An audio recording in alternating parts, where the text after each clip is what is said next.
رب العالمین والصلاة والسلام علی سید المرسلین اما بعد فاعوذ باللہ من الشیطان الرجیم بسم اللہ الرحمن الرحیم الصلاة والسلام علیک یا رسول اللہ وعلی آلک واصحابک یا حبیب اللہ الصلاة والسلام علیک یا نبی اللہ وعلی آلک واصحابک یا نور اللہ۔ میٹھے میٹھے اسلامی بھائیوں اور مدنی چینل کے ناظرین، ایک بار پھر پروگرام پیغام قرآن لے کر حاضر ہے۔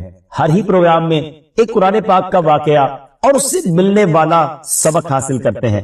آج ایک بڑا ہی عجیب و غریب بھی اور دردناک واقعہ بھی ہے۔ نبی پاک علیہ السلام سے ہم سب کو بے انتہا محبت ہے اور یہ ایمان کی جان ہے۔ نبی پاک سے محبت نہیں تو ایمان بھی کمپلیٹ نہیں ہوتا، اور جب نبی پاک علیہ السلام کو تکلیف پہنچے یا نبی پاک علیہ السلام کو کسی طرح کی کوئی ایذا پہنچے تو یقیناً جب امتی اس کو پڑھتا ہے، سنتا ہے تو دل پر بھی تکلیف ہوتی ہے۔ ایک ایسا ہی واقعہ جس میں ہمارے آقا علیہ السلام کو تکلیف پہنچائی گئی، نبی پاک علیہ السلام پر جادو کیا گیا۔ ناظرین، آج یہ واقعہ ہم سنیں گے اور یہ قرآنی واقعہ ہے اور اس کے ذریعے بہت ساری باتیں بھی سنیں گے۔ جادو کے بارے میں بڑے مسکنسپشن ہیں لوگوں کے ذہنوں میں، اور سمجھتے ہیں کہ جادو کا توڑ کرنے کے لیے بڑے عجیب و غریب عمل کرنے پڑیں گے، بڑے گناہوں والے کام کرنے پڑیں گے، اللہ کی ناراضگی والے کام بھی لوگ کرنے کے لیے تیار ہو جاتے ہیں، حرام اور ناجائز کام کرنے کے لیے تیار ہو جاتے ہیں اور سمجھتے ہیں کہ اس سے جادو سے بچا جا سکے گا۔ البتہ جادو کروانے کے لیے بھی لوگ بڑے ہی ناجائز اور حرام کام کرتے ہیں جو کہ جہنم میں لے جانے والے کام ہوتے ہیں۔ اللہ مجھے اور آپ کو ہمیشہ جادو ٹونے آصف سے محفوظ رکھے، ہر قسم کی بلاؤں سے محفوظ رکھے، اور آج قرآن کے ذریعے سمجھیں گے کہ جادو کا علاج کیا ہے، جادو ہو جائے تو بچا کیسے جا سکتا ہے، اور نبی پاک علیہ السلام پر جب جادو ہوا تھا، جادو کرنے کی کوشش کی گئی تھی، اس کا نتیجہ کیا نکلا۔ ناظرین، توجہ کے ساتھ آپ نے سلسلے میں شامل رہنا ہے۔ روایت یہ ہے کہ لبید بن عاصم یہودی اور اس کی بیٹیوں نے نبی پاک علیہ السلام پر جادو کر دیا، جس کا اثر پیارے آقا علیہ السلام کے جسم پر نمودار ہوا۔ طبیعت شریف جو ہے وہ کچھ ناساز ہونے لگی، آپ کے قلب، آپ کی عقل مبارک اور آپ کے اعتقادات پر کوئی اثر نہ ہوا، صحت مبارک پر تھوڑا سا اثر ہوا۔ چند روز بعد حضرت جبریل امین بارگاہ رسالت میں حاضر ہوئے اور عرض کی، یا رسول اللہ صلی اللہ علیہ وسلم، ایک یہودی نے آپ صلی اللہ علیہ وسلم پر جادو کر دیا، اور جادو کا جو سامان ہے وہ فلاں کنویں میں ایک پتھر کے نیچے دبا ہوا۔ سرور کائنات علیہ السلام نے حضرت علی مولائے کائنات شیر خدا کرم اللہ تعالی وجہ الکریم کو بھیجا۔ انہوں نے کنویں کا پانی نکالا اور پتھر اٹھایا تو اس کے نیچے سے کھجور کے گھابے کی تھیلی برآمد ہوئی، یعنی کھجور کے جو چھلکے ہوتے ہیں اس طرح کی تھیلی برآمد ہوئی، اور اس میں نبی پاک علیہ السلام کے منہ مبارک جو کنگھی سے ٹوٹے تھے اور کنگھی کے ٹوٹے ہوئے کچھ دندانے اور ایک ڈور یا کمان کا چلہ جس میں 11 گٹھانے لگی ہوئی تھی، اور ایک موم کا پتلا تھا جس میں 11 سوئیاں چبھی ہوئی تھی، یہ سب سامان پتھر کے نیچے سے نکلا، اور یہ مولا علی کرم اللہ تعالی وجہ الکریم یہ سارا سامان لے کر نبی پاک علیہ السلام کی بارگاہ میں آیا۔ اس کے بعد سبحان اللہ، اب اس کا توڑ کیسے آیا، اس کا علاج کیسے ہوا، اس کا حل کیا نکلا؟ جبریل امین اللہ تبارک و تعالیٰ کی بارگاہ سے سورہ فلق اور سورہ ناس لے کر حاضر ہوئی، یعنی اب جو سورہ فلق اور سورہ ناس ہے وہ نازل ہوئی، اور ان دونوں سورتوں کو ملائیں تو ناظرین اس میں 11 آیتیں ہیں۔ ہر ایک آیت کے پڑھنے سے ایک ایک گرہ کھلتی جاتی تھی، یہاں تک کہ سب گرہیں کھل گئیں اور پیارے آقا علیہ السلام بالکل شفا یاب۔ سبحان اللہ سبحان اللہ۔ ناظرین، اب اس واقعے سے بہت ساری باتیں میں نے اور آپ نے سیکھنی ہیں۔ پہلی بات یہ ہے کہ یہ بخاری شریف میں ہے کہ پیارے آقا علیہ السلام جب بستر شریف پر تشریف لاتے تو اپنے دونوں ہاتھوں پر دم کرتے اور اپنے سر سے پاؤں تک پورے جسم پر اپنے ہاتھوں کو پھرایا کرتے، جہاں تک دست مبارک پہنچ سکتے یہ عمل 3 مرتبہ فرماتے، یعنی نبی پاک علیہ السلام ان دونوں صورتوں کا اپنے اوپر بھی دم کیا کرتے۔ اور ایک اور جگہ پر بھی یہ ہے، حدیث عائشہ رضی اللہ تعالی عنہا میں ہے کہ جب نبی پاک علیہ السلام کے گھر والوں میں سے کوئی بیمار ہوتا تو آپ علیہ السلام ان دونوں صورتوں کو پڑھ کر اس پر دم فرمایا کرتے۔ تو یہ نبی پاک کے معمول میں تھا۔ تو آج اگر ہم میں بھی کوئی بیمار ہو جائے، فیملی میں کوئی بیمار ہو جائے، اپنے آپ کو من آفتوں سے بچانا چاہتے ہیں تو اول آخر 3 بار درود پاک پڑھیں، سورہ فلق اور سورہ ناس کی تلاوت کریں، اپنے ہاتھوں پر دم کر کے اپنے جسم پر پھیر لیں، کسی مریض پر دم کر دیں، انشاءاللہ اس کی برکت ملے گی۔ یہاں ایک اور مسئلہ بھی سیکھنے کو ملے گا کہ تعویذات اور عملیات میں جس میں کوئی لفظ کفر و شرک کا نہ ہو وہ جائز ہے۔ اسی طرح گنڈے بنانا اور ان پر گرے لگا کر آیات قرآن اور اسماء الہیہ پڑھ کر پھونک مارنا بھی جائز ہے. یعنی تعویذات اگر شرک سے پاک ہیں، اگر کفریہ کلمات سے پاک ہیں تو وہ کرنے میں کوئی حرج نہیں، وظائف کرنے میں کوئی حرج نہیں. یہ قرآن و حدیث سے ثابت ہے اور آپ نے یہ سنا. ناظرین، سیکھنے کو کیا مل رہا ہے؟ خلاصہ یہ ہوا کہ سورہ فلق یعنی قل اعوذ برب الفلق اور قل اعوذ برب الناس، یہ دونوں صورتیں جن اور شیاطین، نظر بد اور آسیب اور تمام امراض خصوصاً جادو ٹونے کا مجرب علاج ہے. ان کو لکھ کر تعویذ بنائیں، گلے میں پہنائیں اور ان کو بار بار پڑھ کر مریض پر دم کریں اور کھانے اور پانی اور دواؤں پر پڑھ کر پھونک دیں اور پھر مریض کو کھانا وغیرہ کھلائیں. انشاءاللہ عز و جل ہر مرض اور بالخصوص جادو ٹونا دفع ہو جائے گا، مریض شفا یاب ہو جائے گا. اسی طرح قرآن مجید کی دوسری تمام صورتوں کی خصوصی خواص ہیں جن کو بہت خوبصورت کتاب جنتی زیور ہے اس میں بھی آپ پڑھ سکتے ہیں ناظرین. اسی طرح ہمیں چاہیے کہ قرآن پاک کی تلاوت کرتے رہیں. قرآن پاک کی ہر حرف میں شفا ہے، برکتیں ہیں. اور آج خاص طور پہ ہمارے ناظرین کو گویا وظیفہ، قرآنی وظیفہ مل رہا ہے. بہت سارے ناظرین یہ گزارش کرتے ہیں کہ ہمیں کوئی وظیفہ بتایا جائے. تو دیکھیں آج تو قرآن کے ذریعے، اور وہ وظیفہ جو نبی پاک کو رب کی طرف سے عطا ہوا، پیارے آقا علیہ الصلوۃ والسلام کو بھی شفا نصیب ہوئی، تو ہمیں ضرور اس کو اپنانا چاہیے. ناظرین، اس سے پہلے کہ میں مزید اس معاملے میں آگے بڑھوں، میں چاہتا ہوں کہ دونوں صورتوں کی تلاوت اور اس کا ترجمہ پہلے سن لیتے ہیں اور پھر مزید اس بارے میں بات کرتے ہیں کہ اس حیرت انگیز واقعے سے مجھے اور آپ کو مزید کیا سیکھنے کو ملتا ہے. پہلے سورہ فلق کی تلاوت ہوگی، سورہ ناس کی تلاوت ہوگی. میں یہاں ایک اور بات بھی کہنا چاہوں گا. کچھ لوگ یہ کہتے ہیں جناب ہم وظیفہ کرتے ہیں، اثر نہیں ہوتا، برکت نہیں ملتی. پہلے یہ چیک کر لیں کہ آپ کے مخارج ٹھیک ہیں، آپ تلاوت صحیح مخارج کے ساتھ کرتے ہیں. تو اب جو تلاوت آپ سنیں گے نا تو اس میں یہ بھی چیک کر لیں کہ آپ کیا اسی طرح کے تلفظ کے ساتھ پڑھتے ہیں، اور اگر مسٹیک کر رہے ہیں تو قرآن پاک صحیح طریقے سے پڑھیے، پھر دیکھیے اس کی کیسی برکتیں ملیں. آئیے سورہ فلق اور سورہ ناس کی تلاوت اور اس کا ترجمہ. قل اعوذ برب الفلق من شر ما خلق ومن شر غاسق اذا وقب ومن شر النفاثات في العقد ومن شر حاسد اذا حسد. تم فرماؤ میں اس کی پناہ لیتا ہوں جو صبح کا پیدا کرنے والا ہے، اس کی سب مخلوق کے شر سے، اور اندھیری ڈالنے والے کے شر سے جب وہ ڈوبے، اور ان عورتوں کے شر سے جو گروہ میں پھونکتی ہیں، اور حسد والے کے شر سے جب وہ مجھ سے جلے. قل اعوذ برب الناس ملک الناس الہ الناس من شر الوسواس الخناس الذي يوسوس في صدور الناس من الجنة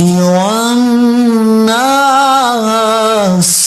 تم کہو میں اس کی پناہ میں آیا جو سب لوگوں کا رب، سب لوگوں کا بادشاہ، سب لوگوں کا خدا، اس کے شر سے جو دل میں برے خطرے ڈالے اور دبک رہے، وہ جو لوگوں کے دلوں میں وسوسے ڈالتے ہیں، جن اور آدمی.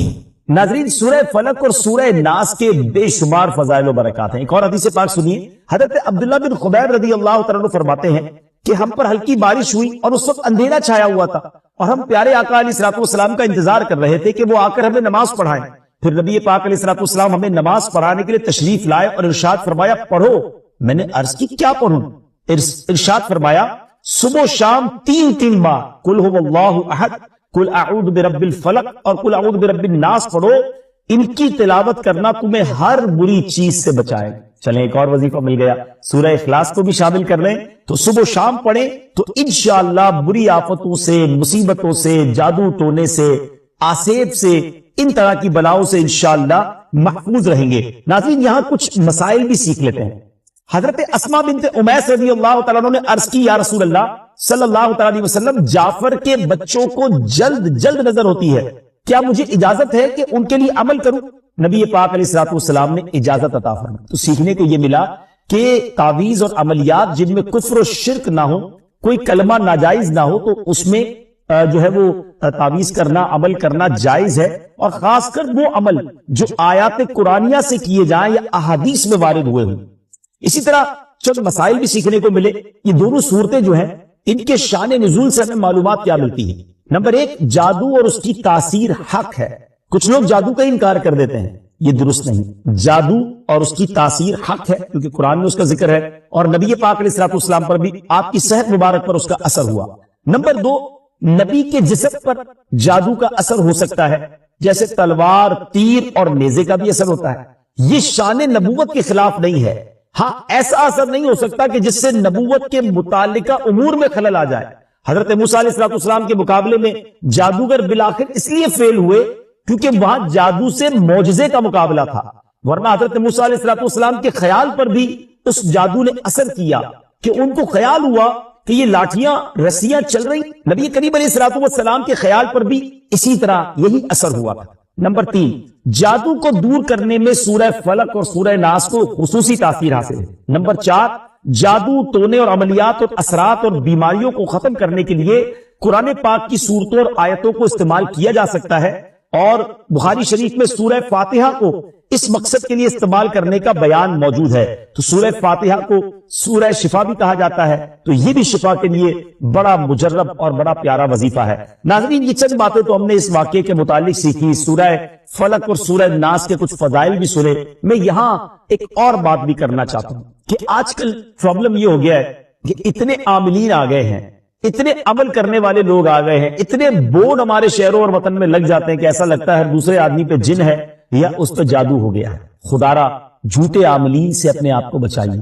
اگر جینے کی تمنا ہے تو کچھ پہچان پیدا، لوگوں کے گھر بک جاتے ہیں، لوگوں کی عزتیں پامال ہو جاتی ہیں، عجیب ماحول ہو گیا ہے۔ کچھ بد نصیب تو وہ ہیں جو کسی کو تباہ کرنے کے لیے جادو کروانے جاتے ہیں اور ہزاروں لاکھوں روپے خرچ کرتے ہیں، اور پھر بیچارے کچھ جب بیمار ہو جاتے ہیں تو اپنا بعض اوقات ڈاکٹری مسئلہ ہوتا ہے اور وہ بھی کسی عامل کے حق پہ چڑھ جاتے ہیں، اور وہ کہتا ہے جناب آپ کے گھر میں بہت برا عمل ہوا ہے، فلاں جگہ کوئی چیز دبی ہوئی ہے، اور اس کو اب سنبھالنے کے لیے، اس کو نکالنے کے لیے اتنے بکرے چاہیے، اتنے مرغے چاہیے، اتنے انڈے چاہیے، قبرستان میں یہ عمل کرنا ہوگا، اور پھر غریب آدمی اپنی چیزوں کو بیچ بیچ کر ہزاروں لاکھوں روپے دے دیتے ہیں اور خاندان کے خاندان ٹوٹ جاتے ہیں۔ ایسا نہ، پلیز ایسا نہ کریں، بلکہ میں تو ان عاملین سے بھی گزارش کروں گا کہ حلال روزی کی طرف آئیں۔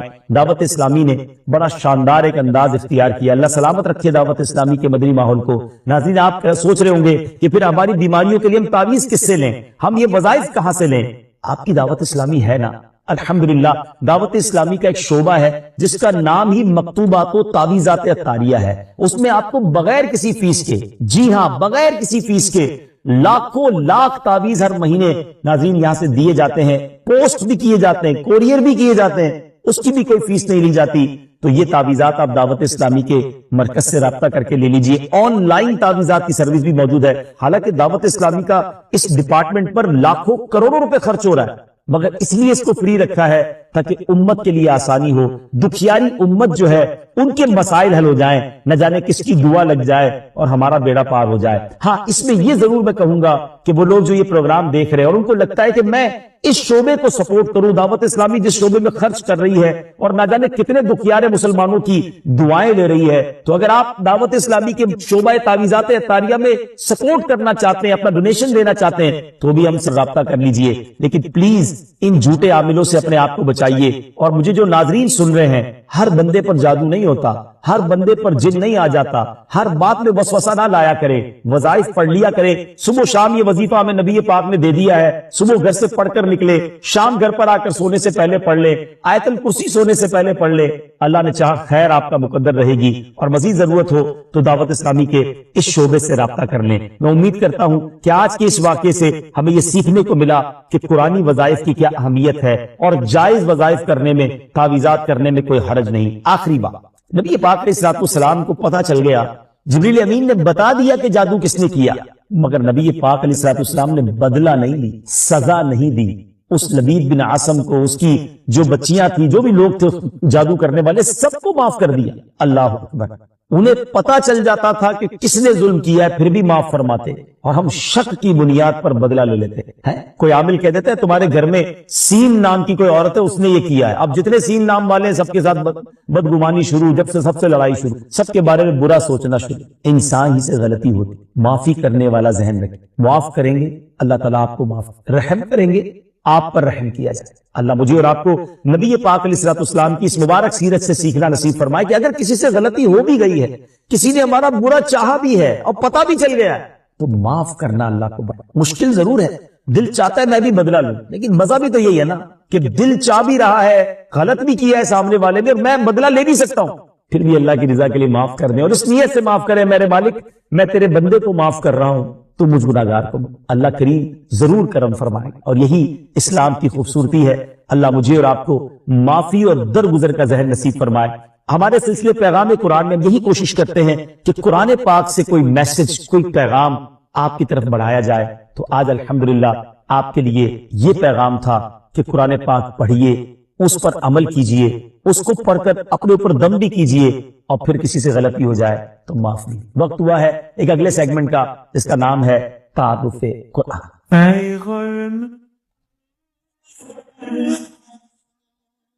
ناظرین، وقت ہوا ہے ہمارے بہت ہی خوبصورت سیگمنٹ تعارف قرآن کا، اور آج تعارف قرآن میں ہم قرآن پاک کی انہی دو سورتوں کی بات کریں گے جس کا ذکر ہم نے اپنے سلسلہ پیغام قرآن میں کیا، یعنی سورہ فلق اور سورہ ناس۔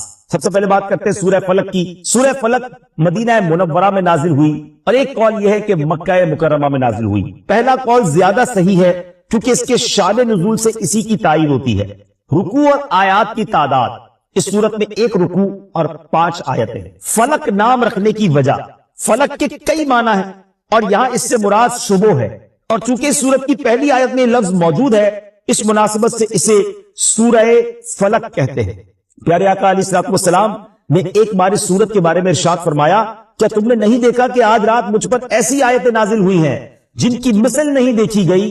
وہ آیتیں قل اعوذ برب الفلق سورت کے آخر تک اور قل اعوذ برب الناس سورت کے آخر تک ہے۔ سبحان اللہ۔ تو اس سورت کے بارے میں بڑے فضائل نبی پاک علیہ الصلوۃ والسلام نے ارشاد فرمائے۔ ایک بار حضرت عابس جہنی رضی اللہ تعالیٰ سے روایت ہے کہ نبی پاک علیہ الصلوۃ والسلام نے ارشاد فرمایا، میں تمہیں وہ کلمات نہ بتاؤں جو شریر، جنات اور نظر بد سے اللہ تعالیٰ کی پناہ طلب کرنے میں سب سے افضل ہے۔ انہوں نے عرض کی، یا رسول اللہ صلی اللہ تعالیٰ علیہ وسلم کیوں نہیں، آپ ضرور بتائیے۔ ارشاد فرمایا وہ کلمات یہ دونوں صورتیں ہیں، قل اعوذ برب الفلق اور قل اعوذ برب الناس۔ سبحان اللہ۔ اب آئیے سورہ ناس کے بارے میں کچھ سن لیتے ہیں، اس کی فضیلت بھی جان لیتے ہیں۔ سورہ ناس جو ہے ناظرین، یہ قرآن پاک کی ترتیب کے لحاظ سے سب سے آخری سورت ہے۔ اس کا مقام نزول، سورہ ناس زیادہ صحیح قول کے مطابق مدنی ہے۔ اس سورت میں 1 رکوع اور 6 آیتیں ہیں۔ الناس نام رکھنے کی وجہ، عربی میں انسانوں کو الناس کہتے ہیں، اور اس سورت کی پہلی آیت میں یہ لفظ موجود ہے، اس مناسبت سے اسے سورہ الناس کہتے ہیں یا اسے سورۃ الناس کہتے ہیں۔ سورۃ الناس کے مضامین، اس سورہ مبارکہ میں ان جنات اور انسانوں سے اللہ تعالیٰ کی پناہ مانگنے کی تعلیم دی گئی ہے جو لوگوں کے دلوں میں وسوسے ڈالتے ہیں۔ سورہ فلق کے ساتھ اس کی مناسبت کیا ہے؟ سورۃ الناس کی اپنے سے ماقبل سورت سورہ فلق کے ساتھ مناسبت یہ ہے کہ سورہ فلق میں ظاہری شر سے اللہ تعالیٰ کی پناہ مانگنے کی تعلیم دی گئی تھی، اور اس صورت میں خفیہ شر سے اللہ تعالیٰ کی پناہ مانگنے کی تعلیم دی گئی ہے۔ اللہ تعالیٰ ہمیں ہر طرح کے شر سے محفوظ فرمائے، قرآن پاک پڑھنے، سمجھنے اور اس پر عمل کرنا نصیب فرمائے۔ مدنی چینل دیکھتے رہیے، اگلے سلسلے میں ایک اور پیغام قرآن لے کر حاضر ہوں گے۔ صلو علی الحبیب صلی اللہ تعالی علی محمد صلی اللہ تعالی علیہ وسلم ہے، تو کہا میں تو ان کو نہیں جانتا اور میں تو ان کو مانتا بھی نہیں ہوں۔ اب آپ سمجھیے گا بات کو کہ وہ کہتا ہے نہ میں ان کو جانتا ہوں نہ میں ان کو مانتا ہوں۔ کہ نہیں، مجھے میرے نبی علیہ الصلوۃ والسلام نے آپ کے پاس بھیجا ہے، آپ ہی کے بارے میں اشارہ تھا، آپ کو سلام دینے کا بھی کہا ہے، اور آپ کے لیے ایک بات یہ بھی فرمائی کہ آپ کے لیے جو دعا مانگی گئی تھی نا وہ قبول ہو گئی ہے۔ کہتا ہے اچھا، تم اللہ کی قسم کھا کر کہہ سکتے ہو کہ تمہارے نبی نے بھیجا ہے؟ کہا میں رب کی قسم کھا کے کہتا ہوں، مجھے میرے نبی نے ہی آ کر کہا ہے۔ کہا اچھا۔ اب اس کا ہاتھ پکڑا اور اپنے گھر کے اندر لے گئی۔ چھت پر لے جانے کے بعد کہتا ہے اپنا ہاتھ دو، ہاتھ پکڑ کر کہتا ہے مجھے کلمہ پڑھا اور مسلمان کرو۔ اشہد ان لا الہ الا اللہ واشہد ان محمدا عبدہ ورسولہ۔ اس نے کلمہ پڑھا، مسلمان ہو گیا۔ مسلمان ہونے کے بعد اس نے اپنے بیٹے کو بلایا، بیٹے کو کہا بیٹا دیکھو میں مسلمان ہو گیا ہوں، اگر تم مسلمان ہوتے تو ٹھیک ہے، ورنہ تمہارا میرا آج سے رشتہ ختم۔ بیٹا کہتا ہے بابا جان آپ مسلمان ہو گئے، میں بھی کلمہ پڑھتا ہوں، کلمہ پڑھ کے وہ بھی مسلمان ہو گیا۔ اب جتنے لوگ اس گھر میں بزنس کرنے آئے تھے، لیتی دیتی کرنے آئے تھے، پیسے وصول یا بزنس میٹنگ چل رہی تھی، سب کو اس نے پتہ کیا کہا دیکھو بھائیو میں مسلمان ہو گیا ہوں، تم میں سے بہت سارے وہ لوگ ہیں جن کے اوپر میرے پیسے نکلتے ہیں، آج جو مسلمان ہوگا سارے پیسے معاف، اور جو مسلمان نہیں ہوتا میرے پیسے دو، تمہارا میرا کاروبار ختم۔ بڑی تعداد میں لوگوں نے کلمہ پڑھا، وہ بھی مسلمان ہو گئے۔ اپنی بیٹی کو بلایا، بیٹی کو کہا بیٹی دیکھو میں بھی مسلمان ہو گیا ہوں، تمہارا بھائی بھی مسلمان ہو گیا ہے، اگر تمہیں بھی مسلمان ہونا ہے تو مسلمان ہو جاؤ۔ اچھا بدقسمتی کی بات یہ ہے کہ مجوسی جو ہوتے ہیں نا، ان کے اندر بھائی بہن کی شادی کی اجازت ہوتی ہے، وہ بھائی بہن شادی کرتے ہیں معاذ اللہ۔ تو تھوڑے دنوں پہلے ہی انہی بھائی بہن کی شادی کی تھی اس نے، تو بہن کہتی ہے کہ بابا جان جب سے شادی بھائی کے ساتھ ہوئی میرا دل مطمئن نہیں تھا، واقعی یہ بات درست نہیں ہے کہ بھائی سے شادی ہو، میں بھی کلمہ پڑھتی ہوں، کلمہ پڑھ کر وہ بھی مسلمان ہو گئے۔ اب وہ جو بندہ پیغام لے کر کے آتا کہتا رکے تو صحیح، مجھے تو بتائیں بات کیا ہے، ابھی تھوڑی دیر تو پہلے آپ کہہ رہے تھے میں ہمارے نبی کو نہیں جانتا، تمہارے نبی کو نہیں جانتا، اب سارے کلمہ پڑھی جا رہے ہیں، مجھے تو بتائیں یہ راز کیا ہے۔ وہ کہتا ہے اب میں تمہیں بتاتا ہوں بات کیا ہے۔ کہتا ہے بات یہ ہے کہ کچھ دنوں پہلے ہی اپنی بیٹی اور بیٹے کی میں نے شادی کی، بہت بڑی دعوت کی، بہت بڑا کھانا کیا، پورے شہر کے لوگ آئے، بہت دھوم دھڑکا کیا ہم نے۔ جب رات تھک ہار کے میں اپنے کمرے میں سویا تو مجھے بالکل گھر کے برابر والے گھر سے رونے کی آواز آئی، میں نے کان لگائے تو بچیاں تھیں اور کہہ رہی تھی امی جان یہ ہمارے پڑوسی نے ہمارے ساتھ اچھا نہیں کیا۔ ماں کہتی کیا ہوا؟ کہا امی جان اتنے اچھے اچھے کھانے بنائے، ساری رات خوشبو آتی رہی، ہمیں کھانا نہیں بھجوایا، ہم بھوکی سو گئیں، حالانکہ ہم اللہ کے آخری نبی صلی اللہ علیہ وسلم کی اولاد میں سے ہیں۔ وہ سید فیملی تھی۔ یہ کہتے مجھے نہیں پتا تھا کہ مسلمانوں کے نبی کون ہیں اور ان کا کیا مرتبہ ہے، مجھے یہ پتا چلا کہ یہ ان کے نبی کی اولاد ہے، اور میں بے قرار ہو گیا کہ سارے شہر نے کھایا، میں پڑوسیوں کو بھول گیا۔ اس نے فوراً جناب اپنے خادمین کو کہا اچھے سے کپڑے تیار کرو، کپڑے تیار کیے، کھانا پیک کیا اور فوراً ان کے گھر پہ کھانا بھجوایا۔ تھوڑی دیر بعد کہتا ہے اب میں نے پھر کان لگائے تو ماں کہتی دیکھو بیٹا پڑوسی کتنا اچھا ہے، کھانا بھی بھجوایا، کپڑے بھی بھجوائے، اب بچوں کھانا کھا لو۔ کہ ماں ہم کھانا کیسے کھائیں، ہمارا پڑوسی تو مسلمان ہی نہیں ہے۔ تو ماں کہتی بیٹا اللہ کی طرف سے رزق آیا ہے کھا لو۔ کہتی نہیں ماں جب تک نہیں کھائیں گے جب تک پڑوسی کے لیے دعا نہ کریں۔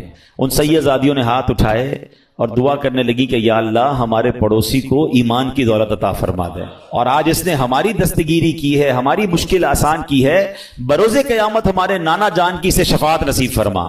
پڑوسی کہتا ہے تم نے جب آ کر کہا نا کہ جناب رسول اللہ نے مجھے سلام بھیجا ہے اور کہا ہے دعا قبول ہو گئی ہے، تو میں سمجھ گیا ہوں کہ میرے ایمان لانے کا وقت آ گیا ہے، اب میں مسلمان بھی ہوتا ہوں۔ اور سنو یہ بھائی بہن کی جو میں نے شادی کی تھی نا میرے بیٹے اور بیٹی کی، 50% جائیداد تو میں نے ان کے نام کر دی تھی، 50% اپنے لیے رکھی تھی، اب تو ویسے ان کی شادی ختم ہو گئی، یہ میری جائیداد کا 50% میں تمہیں دیتا ہوں، جاؤ تو اپنے بال بچوں پہ خرچ کرو۔